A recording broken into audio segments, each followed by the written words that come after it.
Am I the a-hole for refusing to help my siblings with our mother's funeral plans and for telling them I do not want to be? My mother died 2 days ago. My siblings were all with her when she died. I was not. She was a bully to me and hated my guts for as long as I can remember. Not sure if it was the fact that I was the kid who looked so much like Dad, the fact she was young when she got pregnant with me and resented me for it, or whether I was just unlucky. But she gave me a horrific childhood. And my dad died when we were all young, so I was left to watch her dote on my siblings and treat me like trash. I got to hear all the time that I ruined her life, that she wished she had aborted me, that she dreamed of me dying and getting the relief knowing she'd never have to see me again. I ended up staying with friends from the age of 15, and I hadn't seen her since my 20th birthday, when she showed up with my siblings and told me she wanted to puke just looking at me. I never told her I was gay, never introduced her to my partner or my children. When my siblings called to tell me she was dying, I was so happy. Knowing she's gone, knowing that the woman who hated me for reasons out of my control, who made sure I know how much she never wanted me, filled me with such a feeling of relief. But of course, my siblings are heartbroken. They wanted me to be involved. I told them no way, no how. I said she was a great mother to them and that was fine. But she was evil to me. She was evil and made my childhood hell. And I was not a grieving child and was not spending a single second giving her a nice send-off or spending a single cent on it either. They got mad. Told me it should be split between all of us. They had already planned her obituary and told me how bad I would look if I don't help plan or don't show up. So, I told them to get my name off the obituary because the woman they described was not my mother. We argued. They told me I was behaving just as badly as her by taking it out on them, when they did nothing wrong. I told them I just wanted them to leave me out of it. I told them to pretend we're half-siblings, and I have a different mother out there if it helps. They told me I could at least do it for them, and to think about how hard this has been for them. The fighting just keeps on going, and it actually delayed the funeral planning since they spent more time trying to convince me than doing any planning. They keep asking for my opinion, etc., trying to draw me in, then get mad and tell me I am treating them badly. Am I the a-hole? Not the a-hole. Your siblings can't force you to be involved. Your experience of her as your mother is clearly very different to theirs. Stand firm. And tell them again that you are not interested. You will not be going and you will not be contributing financially. Tell them you are not going to be discussing this subject again. Or you could agree to be in the obituary, so long as the whole thing begins with the line, "Ding dong, the witch is dead." That should make them back off. Not the a-hole. I suspect that they really want to split the cost of the funeral and this is why they are pressuring you. Not the a-hole. That said, you may want to be slightly involved for the sake of your relationship with your siblings. As you suggested, you can think of them as half-siblings with a different mom. If your half-siblings just lost their mom, how would you react? Would you be consoling? Would you consider chipping in if they were short on money? Would you want to be around for those half-siblings even though they're grieving a stranger to you? If the answer is yes, then consider helping out. If the answer is no, then stay firm. I would, assuming the person wasn't evil to me, but I hate the idea of helping give her a nice send-off. That's where the issue is. I'd love to just leave her to rot and end up forgotten. Next story. Am I the a-hole for stealing my sister's baby? My 29 little sister, female 21, we'll call her Jane, has a 14-month-old baby girl we'll call Sarah, whom I have had custody of since late June of 2022. Jane was divorcing her husband, jobless and homeless. I offered to take temporary guardianship of Sarah so she would be safe and cared for while Jane got her life together. At first, she turned me down.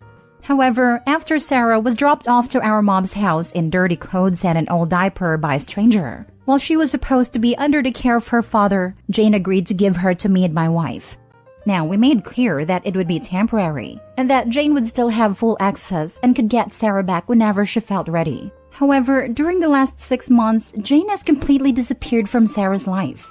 She doesn't ask about her. She doesn't make any effort to visit her. She doesn't ask us to bring her to visit. She has gotten a job and an unsafe place to stay, yet hasn't offered to take any financial responsibility, not even in the form of buying her gifts. She doesn't call to talk to her or see her. I spoke to Jane recently about all this, and her defense is that it's too emotionally hurtful to see Sarah, because of how much it hurts and how much she misses her. Her other excuse is that she doesn't have a car or enough money to afford Ubers or diapers. I told her how absolutely ridiculous all that is. You don't need a car or money to call or text. We have always made clear we'd be willing to bring Sarah to her, and she spends a wasteful amount of money on food and vapes. Even after speaking to her about the things she should or could be doing, she still has made no changes. Because of this, my wife and I have decided to look into our legal options for adoption. Sarah has legally been abandoned, and we only need to keep her a little longer before the courts would allow termination of Jane and her husband's rights, as husband is even more missing in action than Jane is. Jane is livid about this, and is threatening all kinds of things, but has done nothing. Important information. After I offered originally, and before we actually got physical custody of Sarah, my wife and I attempted IVF and failed. We haven't told anyone about this, even family. However, I told Jane about this on day one, just so that there would be full honesty and so that none of this would seem sneaky if it were to come out later. Jane is bringing this up in a very hurtful way during all this, saying that I'm trying to steal her baby, since we can't have one of our own, though we have one adopted son already. And this is very far from the truth. We are genuinely worried about the safety and well-being of Sarah if she were to go back to Jane, and the fact that Jane has essentially ghosted her baby. We feel we have every right to pursue permanent guardianship and adoption. So, am I the a-hole? Edit, as several people have asked, why don't I take in my sister too? I don't have space or money for an adult. Sarah has a bed in our room, and we spend about $700 a month on her. There is no way we could cover an adult too. And even if we could, she's not someone I would live with. She is a very unclean person, doesn't shower nor wash her clothes, and hangs out with junkies and other questionable people. She lost her last living situation because her roommate was arrested for possession of meth at home. My wife and I have a 7-year-old son, and now Sarah to protect. Not a hole. Saying you stole Sarah is just Jane's way of abandoning her child while absolving herself of the guilt. I imagine the emotions there are pretty complicated. Stop worrying about Jane or looking bad and take comfort in the fact that you are doing what is best for Sarah. Anyone who believes Jane over you isn't worth having on your team anyway. Good luck. Not the a-hole. I am an adopted kid. My mom was an addict and knew she wouldn't get her life together. Look, wait until she can legally sever ties and don't bring this up again. Keep track of every time you reach out asking for assistance or offer to take the little baby to Sarah to her mother, and she refuses or misses an appointment. In California, it's 15 months to sever ties. Do not leave her unsupervised. Once you hit your state's threshold, lawyer up and make your case. If legally you have already temporary custody, a good portion of the battle is won. It's better to maintain the status quo and peacefully win the war than preempt an uphill battle in the family court. Bide your time, make your case open and close, and then formally adopt your daughter. I wish you all the best. Thank you. This is exactly the plan. Where does the rest of your family stand on this issue? Will they support you in this process? My mom is on the fence, but all my siblings are on my side. If your mother ever gives you pushback, you should remind her how Sarah was delivered back into her life, in dirty clothes and an old diaper. Next story. Am I the a-hole for not including my grandchildren's stepmother, step and half siblings in a family book? My youngest daughter died 9 years ago. She left behind a husband, Joe, and 3 children. My granddaughter is now 17, and my grandsons are now 16 and 15. Joe has since remarried to a lovely woman, Marie. Marie has a son and a daughter from a previous marriage, and she and Joe had a 5-year-old together. We get along fine with Marie and the other children, though I would not say we are very close, and we are definitely not like we were when my daughter was alive. That appears to now be a problem. You see, there is a book, a scrapbook type of book, where we add new members of the family to it, and the children born get little updates about them until they're grown. It was started by my grandmother, and continued by my mother and now me. It's not in the best condition, but we cherish it in the family, and those who are gone. When we look back, there's little memories in there to make us smile. Well, I do not have Marie or any of her children in this book, but they're aware of the book's existence from Joe and from my grandchildren. My oldest granddaughter and her partner became parents recently, and the book became a hot topic. And Marie was unhappy that my great-grandchild was included, but not her and her kids, because my great-grandchild is not related by blood. Joe told me the kids would love to have their whole family added to it, but then my grandchildren claimed something different, and it has become such a mess. Joe, Marie and I eventually sat down to discuss it, and they told me they feel like Marie and the kids should be shown full acceptance as part of the whole family and included. Marie also added that she should be added where Joe is, which is pages joined to my daughters, and I said that would never happen. She told me and her kids are just part of my family, but I told her she is not. I made it very clear she will never be my daughter. Joe told me it would set a good example for my grandchildren, for them to fully embrace Marie and the children, to drop the need for Step, and see that they are all accepted just as much as he and they are. And I told him I could not do that I love him, that I love my grandchildren, but I do not love Marie or their other children. That I like them and they are good to have around, but it is not the same. Now they're angry, while my grandchildren are upset their dad wanted Marie and the other kids to be in the book. Marie called me a terrible grandmother in person, and that she had told her kids I was grandma, and now I had made their lives so much more terrible. Am I the a-hole? Now for the comments. Not the a-hole. This woman is basically a stranger to you. You don't owe it to her to be added in the family book. And your grandchildren understand this as well. The issue is Joe and Marie. I imagine the grandchildren are hurt and feel like she's trying to shove into their memories of their mother. Love that dad lied about his kids' feelings too. Glad grandma asked them directly. I don't understand these people who marry a widow/widower and can't accept they're a widow/widower. Like, just marry someone who doesn't have that baggage if you don't want to deal with it. Not the a-hole. This is a very clear-cut case of not the a-hole. Marie and her children are not related to you by blood. Marie is not married to your son or daughter. Marie is married to your late daughter's widowed husband.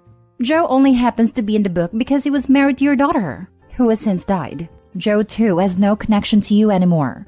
Since your daughter is no longer around to have a say, her children need to do that for her. And they have. They don't want Marie and her children in this book. Joe should be happy that you're continuing the tradition for your daughter's children. For his older children, his mother has died, and so should Marie.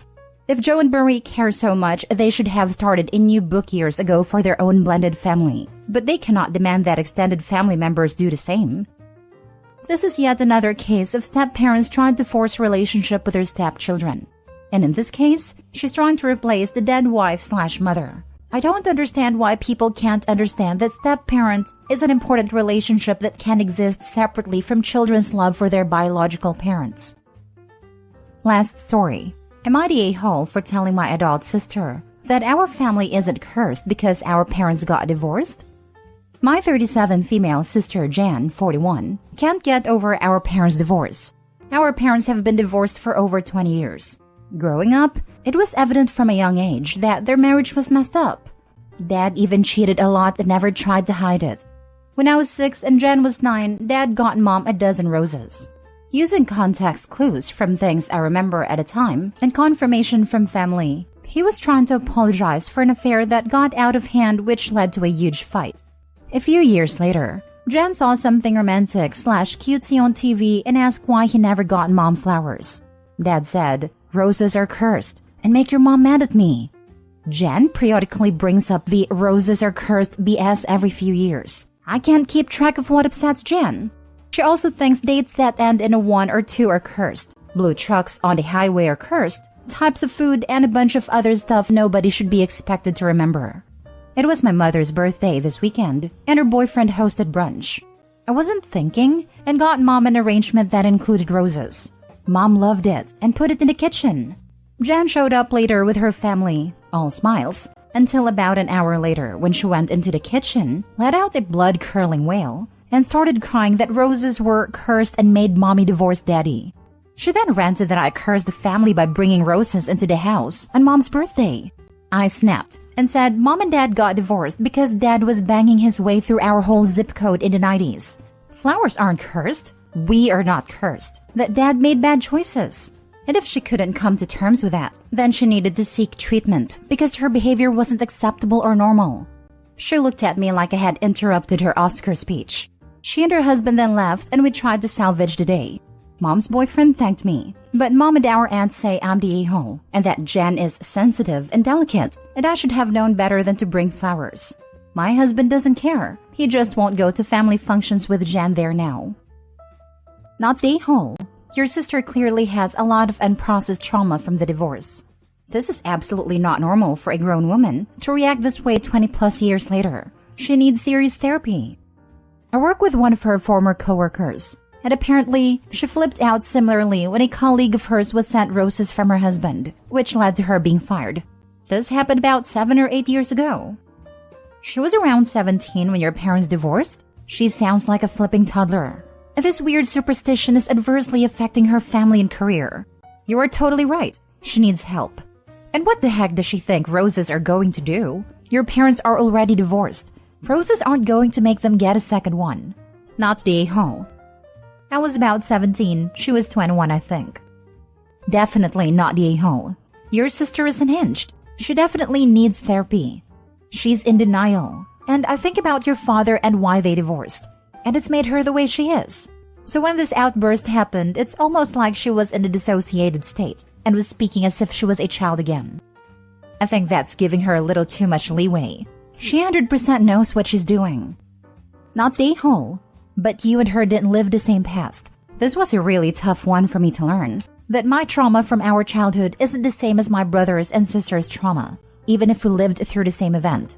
It seems like these curses are a way for her to control things that can be controlled and are overwhelming for her.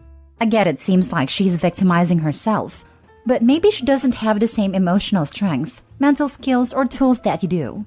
It's okay you snapped. Family is super frustrating, but try to remember something that scares you doesn't scare someone else. Something that makes you laugh doesn't make someone else laugh. Trauma and memories are the same way. I get that, but after a certain amount of time, 20 years perhaps, we don't have to continue to be held hostage by someone else's traumatic outbursts.